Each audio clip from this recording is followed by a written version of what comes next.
తెలంగాణ పారిశ్రామిక విధానాలను దళితులకు, గిరిజనులకు, మహిళలకు అందుబాటులోకి తీసుకొచ్చి వాళ్ళకు ఇన్సెంటివ్స్ ఇవ్వడమే కాకుండా వాళ్ళను ప్రోత్సహించాలి.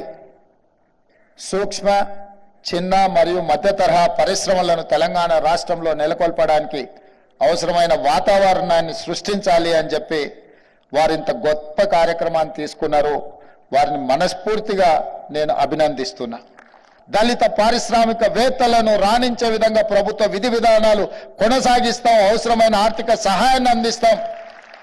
మీరు పరిశ్రమలు నెలకొల్పడానికి అవసరమైన భూ కేటాయింపులు చేస్తాం.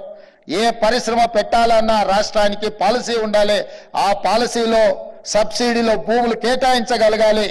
సాంకేతిక నైపుణ్యాన్ని అందించగలగాలి. నిరంతర విద్యుత్తును సరఫరా చేయ